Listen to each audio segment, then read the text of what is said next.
possession. There are players at the restraining line. All they can do is watch. The cards are on the table. Miller still with it. Now, Kittredge can't get off the shot. 18 left. Kittredge tries to go back in. Got it in front. Ball is spilled. It's loose. Can Army find it? They do. They've got it.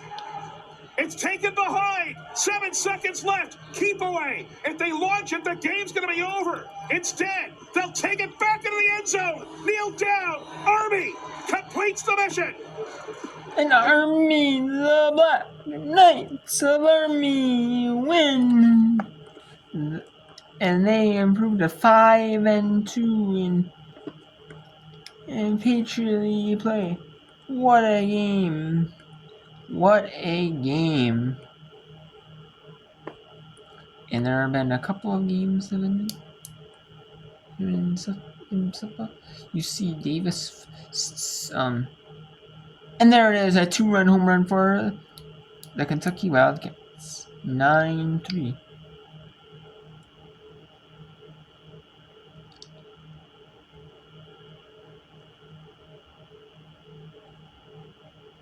And what a game. We have Oklahoma State leading Wichita State 6-5 in the bottom of the 5th. We have North Texas at 25-18. They're down. They have to score 4 at Texas A&M.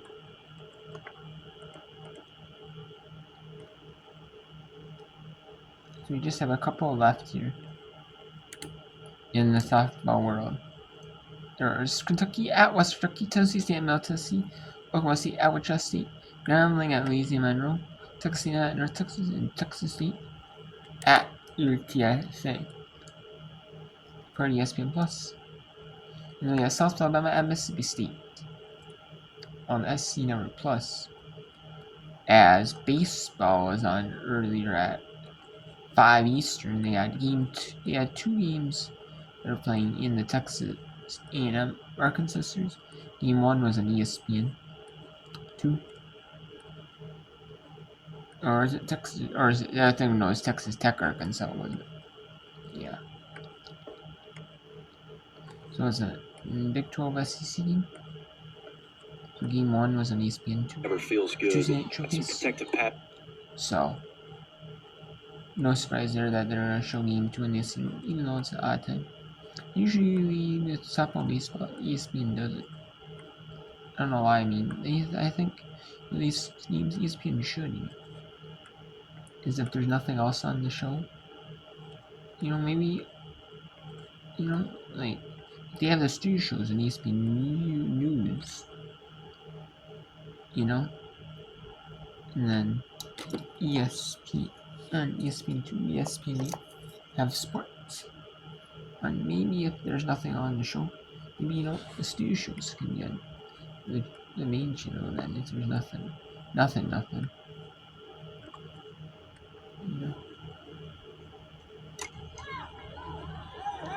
That will be out. If they want to show something, that's when I start say like noon. There's something on 11. Okay. Sure. It's better. Or more viewers. Okay, sure. But if there's something on 10, and then you can show that's thing on noon. Let's say like softball game that's at 10. Might not get 20 viewers.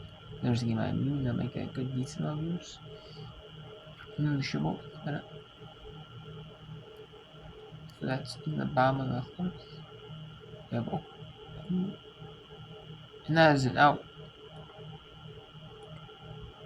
And that's going in the middle of the 5th here. With Texas State leading UTSA 9-0. Grambling State down 4 to Louisiana Monroe. They are at bat. No, they're not. It's Louisiana Monroe at bat. Let's go to CFU. And CFU. Actually, let's go to Oklahoma State at Wichita State. A competitive game.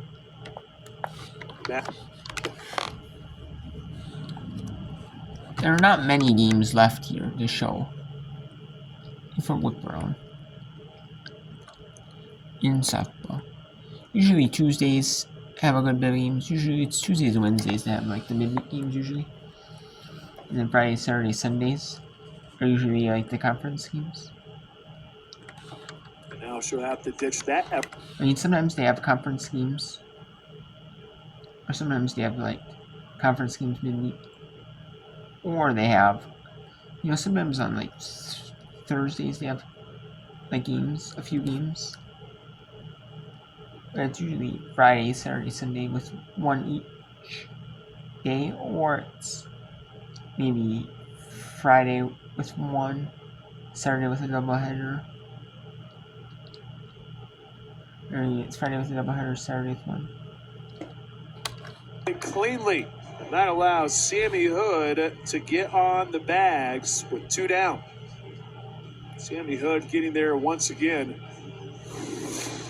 She's just having a terrific day all the way around.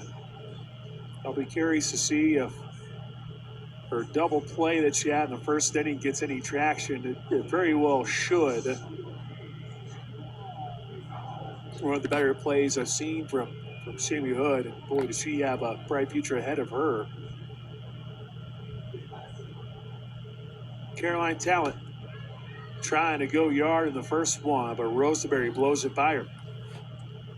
Talent flew out to third base back in the second. She was trying to lay down a bunt and got underneath it. She drew a walk in the fourth. Rosenberry ahead in the count 0-2.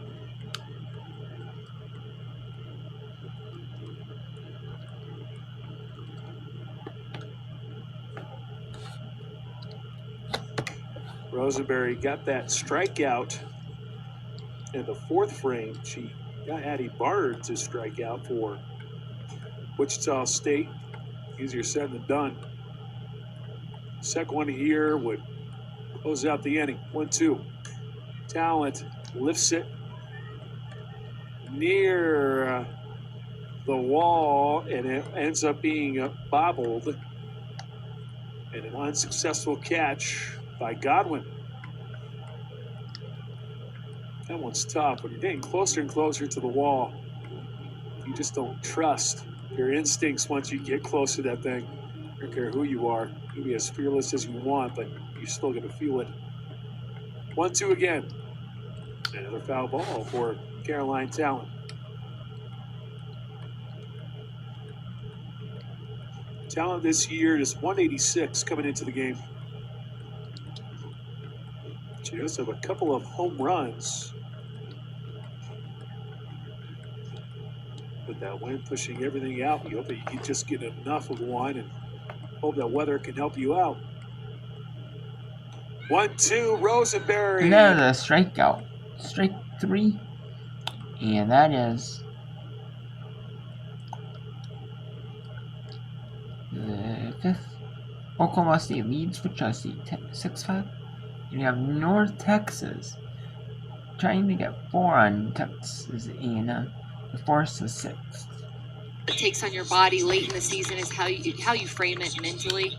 If you frame it as something that you have to do or something you get to do. So it's true that there is absolute fatigue and tiredness and the desire to get some rest, but especially just considering sleep if it's a late trip in. But when it comes down to this time, every team is feeling that fatigue. So it's about which teams can handle the fatigue emotionally. That's the thing that all teams are going to have to go through at some point, but some handle it better than others. You have to think about the frustration early from North Texas, too. That very well played a factor, especially with that 6-run second inning for Texas A&M where the bats came alive. It could have been 2-0 going into the third instead of a 10-0 deficit. Exactly. You talked about the play in the field, but also for the pitchers. UNT has a small pitching staff, so each pitcher going some time in the game was important. Smith has done a good job stepping up for the Mean Green to allow them to preserve some arms going into this weekend. And the batters have done a good job of staying alive this inning and fighting. That has been big. A single up the middle. This one ricochets off of Perez. Back-to-back singles from Christensen and Nicholson. And McGraman now running for Christensen. She's at second.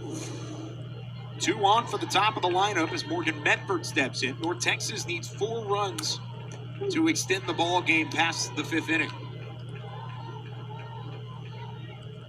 They can do that. You can put 4 runs on the board pretty easily. Even one swing of the bat could do so. Especially with Medford at the plate. She could get 3 of them back. Hasn't homered as a member of North Texas yet. Not really her game, but transfer from Texas State has showed that can't really count her out in any capacity. Transfer from Tarleton State, rather. She does take a strike here. 0 for 2 so far with a ground out and a fly out.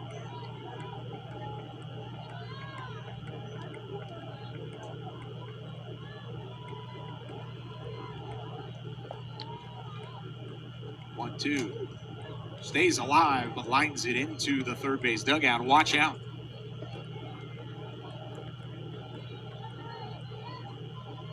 Advance, it almost works as a sacrifice with a couple in scoring position.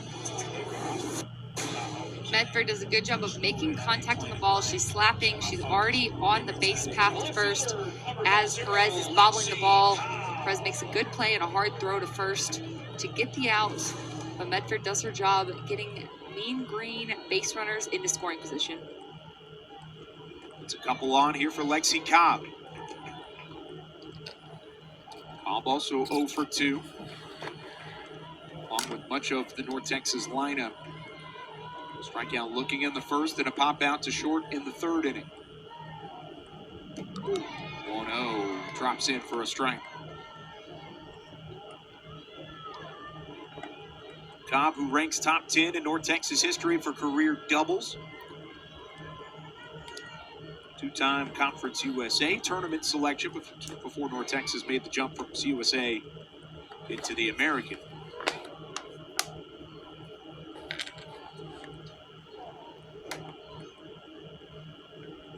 An emphatic member of this Mean Green lineup and has been throughout her career.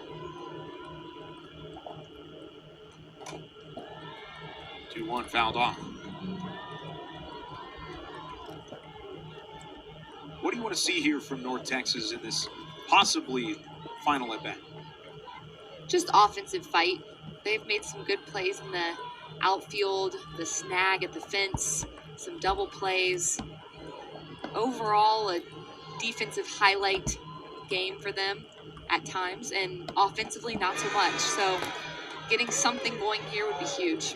That's tricky. Swing and a miss puts North Texas down to their final out. Sierra Simon now steps in.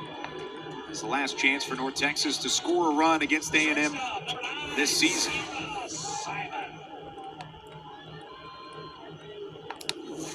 At least in the regular season. It's not out of the question these two can meet in postseason play, and they will score a run. It'll be unearned, as will every run from here on out, as Wiggins can't handle the slow chopper. Simon is on. The game continues, at least for one more batter. Here's the bat from Simon. Wiggins doesn't make the field play. No throw. Attempt at first. Second error of the game for Texas A&M. Both have come while Simon has been at the plate.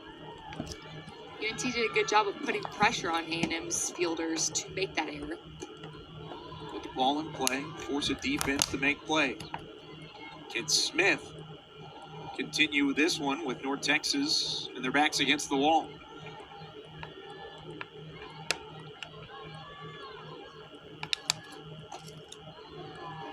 If you talk about it, North Texas wins the American. They go to the NCAA regionals for the second time in 3 seasons.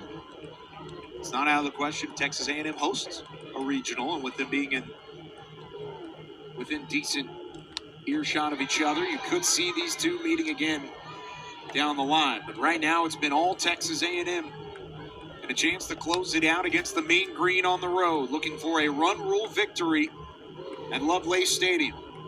Perez readies, rocks and fires, swung on and missed. Strike That 3 is in. it.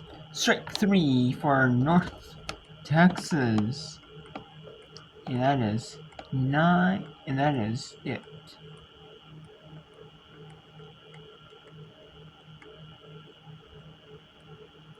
And what a game for the Texas A&M. And we got UTSA and at Texas, hosting Texas State. Yeah, but is that a double play? No, I got a feeling Aaron is going to go in second. First and second. And we got a freshman. It looks like it is the 6th for Louisiana. Alabama is 6th. So it looks like Texas State. Yeah, so it looks like some of these games might be run rules. We got Kentucky. Looks like they may run with Western Kentucky. Here in the top of the 5th, we have Oklahoma State, Wichita State. In the 6th, Texas State looks like they're gonna run on UTSA, but UTSA does need 3 in. They got 2 on, 1 out. So